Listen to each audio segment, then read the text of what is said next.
इस चैनल का उद्देश्य किसी भी जाति, धर्म, मजहब की धार्मिक भावनाएं, आस्था को आहत करना नहीं है, बल्कि हमारा उद्देश्य समाज में फैले अंधविश्वास, पाखंड, कुरीतियों, भेदभाव, छुआछूत से लोगों को आजाद कर वैज्ञानिक दृष्टिकोण को बढ़ावा देना है।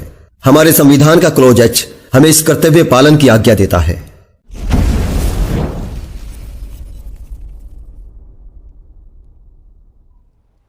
जी, अनैतिक और काल्पनिक होने पर भी क्या राम कथा के प्रभाव को झुटलाया नहीं जा सकता?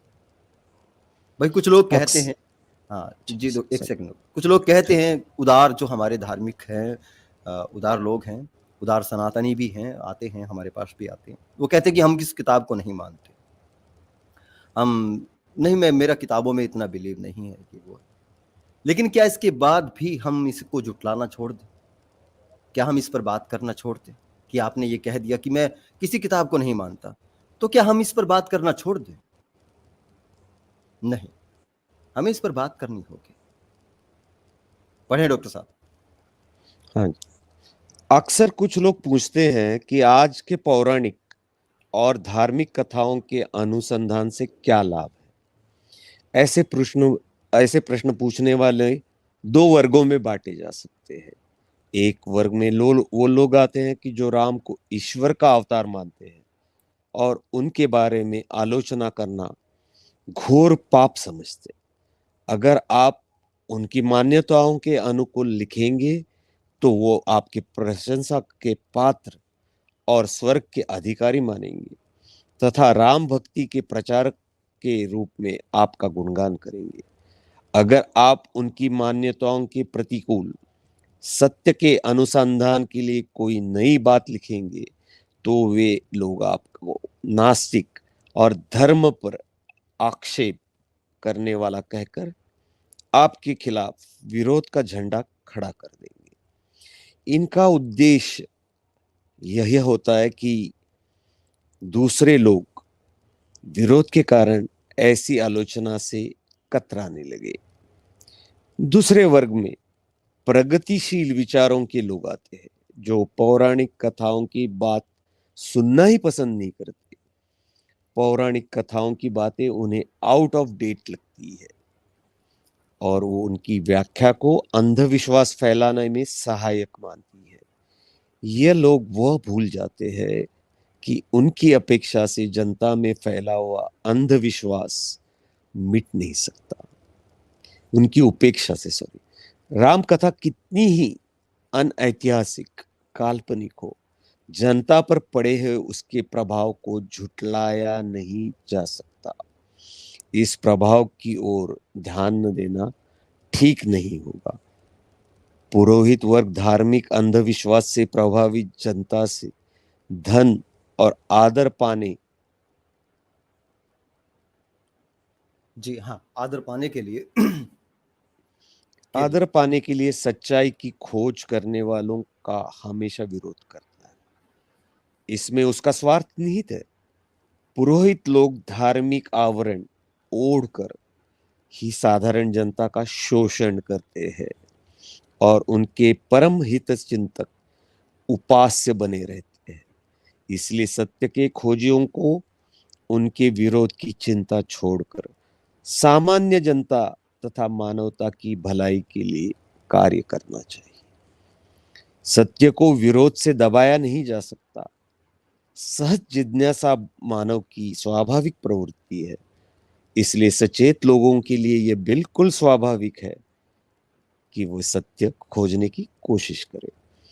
सत्य की खोज का भार प्रगतिशील विद्वानों के ऊपर आता है, इसलिए उन्हें इस और उपेक्षा नहीं बरतनी चाहिए, वरना सत्य कहां तक पहुंचेगा? सत्य तक कौन पहुंचेगा? जी हाँ, सामान्य जनता में पौराणिक और धार्मिक कथाओं का आज भी बड़ा प्रभाव है। पुरोहित वर्ग हर देश में उन कथाओं की नई नई व्याख्याएं करके अपने स्वार्थ के लिए अंधविश्वास बनाए रखता है। इसे मिटाने के लिए प्रगतिशील बुद्धिवादी वर्ग को लगातार कोशिश करनी चाहिए। इससे सामान्य जनता को तर्क संगत विचार मिलेंगे और उसकी बुद्धि का विकास होगा। तो दोस्तों, ये थी आज की छोटी सी प्रस्तुति, और हमारा वही वही सवाल हम लास्ट में पूछते हैं। सबसे पहले तो हमने बताया आप लोगों को, दिखाया आप लोगों को असल में, कि भाई जिसे आप मर्यादा पुरुषोत्तम मानते हैं, जिस त्योहार को आप सत्य की असत्य पर जीत, जो कि बहुत भारी भरकम शब्द है, जो कि बहुत असल में इसका कोई भी उठा के इसको अपने में अपनी लाइन के साथ फिट कर देता है, अपनी मान्यता के साथ फिट कर देता है। सत्य, सत्य को बिना जाने, सत्य पर असत्य की जीत, धर्म का किसी को मतलब नहीं पता, धर्म की अधर्म पर जीत। इस तरह के स्लोगन जो इस्तेमाल किए जाते हैं सुबह सुबह बधाइयों के रूप में, तो वो आप लोग इस्तेमाल करने के लायक नहीं हैं। जिन त्योहारों के लिए आप ये स्लोगन आप इस्तेमाल करते हैं, आप देखिए अपने धर्म ग्रंथ खोलकर, आपको पता लगेगा कि अधर्म क्या है। अधर्म तो वहां पे भरा पड़ा है, और आप कौन से धर्म की, कौन से अधर्म पर विजय की बधाई दे रहे हैं। देखें जरा आप आंखें खोलकर एक बार। इतना अलंकृत करते हैं आप लोग इस तरह के त्योहारों को, बस लोगों को लगता है कि यही सत्य है। किसी को सत्य की खोज की, किसी को सत्य की जिज्ञासा ही नहीं रहती। राम कथा सुन ली, सत्य पा लिया। रावण का दहन देख लिया, सत्य पा लिया। बस भाई, किरदारों को देखें, आप चरित्रों को देखें, उनको आप पढ़ेंगे, पता लगेगा कि सच में दोनों को एक साथ जलाना चाहिए। अगर आप एक को बुराई का प्रतीक मानते हैं, तो दूसरे को भी बुराई का प्रतीक मानना पड़ेगा। फिल्टर हो चुकी किताबों से हमने दिखाया है। प्राचीन मिलेगा तो प्राचीन में तो इससे भी ज्यादा गंध भरा मिलेगा, क्योंकि तब तब ज्यादा लोक लाज नहीं थी। आज तो डर है ना। आज, उस टाइम तो शूद्र को पढ़ने का अधिकार नहीं था, जिनके बारे में वहां पर इतनी बेहुदा बातें लिखी हुई। उनको पढ़ने का अधिकार ही नहीं था, और डर काहे का था? कोई न्यायालय नहीं था, कितनी भी अन्यायपूर्ण बात कहो, डर काहे का था? उस टाइम तो वो बेधड़क लिखे थे। संविधान जब से आया है और पढ़ने लिखने का अधिकार सबको हुआ है, जानकारी ज्ञान अर्जन करने का अधिकार सबको हुआ है, तब से एक डर बैठ गया, और तब से चीजें फिल्टर होनी स्टार्ट हो गई। फिल्टर होने के बावजूद भी ये निकल के आता है सब कुछ, ये सच्चाई है।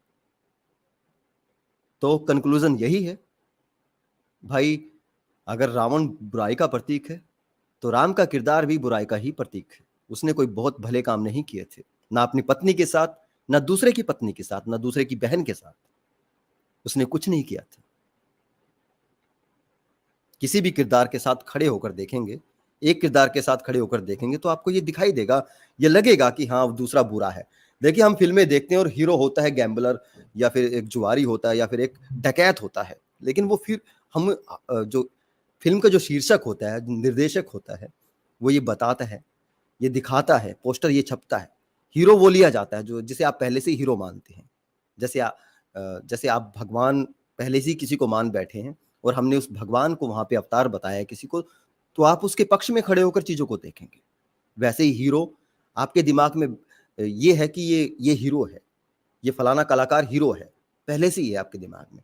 वो डाकू का रोल निभाता है फिल्म के अंदर, तो आप उसके साथ खड़े होते हैं।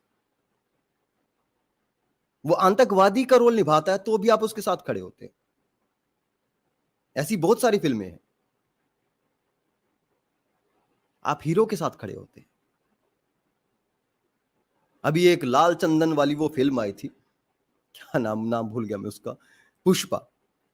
अब वो किरदार कैसा है, लेकिन सारी जो भारतीय जनता है उसे हीरो बताया गया, तो उसके साथ खड़ी है। जबकि वो एक स्मगलर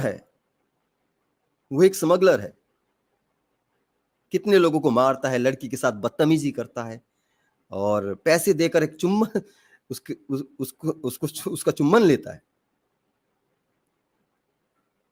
उसको विलेन की तरह अगर बता दिया जाए आपको कि ये विलेन का रोल निभा रहा है, तो आप उसको विलेन की तरह देखेंगे। फिर देखिए उसका किरदार क्या है, कैरेक्टर क्या है।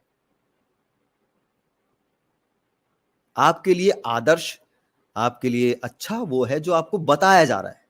हाँ, वास्तव में वो अच्छा है या नहीं, जब आप न्यूट्रल होकर देखते हैं तो आपको चीजें समझ में आती है। यही है सब कुछ, और यही हमारा आज का जो हमारी प्रेजेंटेशन थी, जो हमारी प्रस्तुति थी, उसको बताने का जो मकसद था, मूल मकसद वही था कि आप न्यूट्रल होकर देखें। राम का नाम इसलिए लिया जाता है क्योंकि इसके माध्यम से इस ये सबसे बड़ा अंधविश्वास यहाँ पे राम के नाम पर उन्माद एक भरा जा रहा है। चीजें मैं दूसरे तरीके से भी समझा सकता हूं, लेकिन नहीं समझ में आएगी।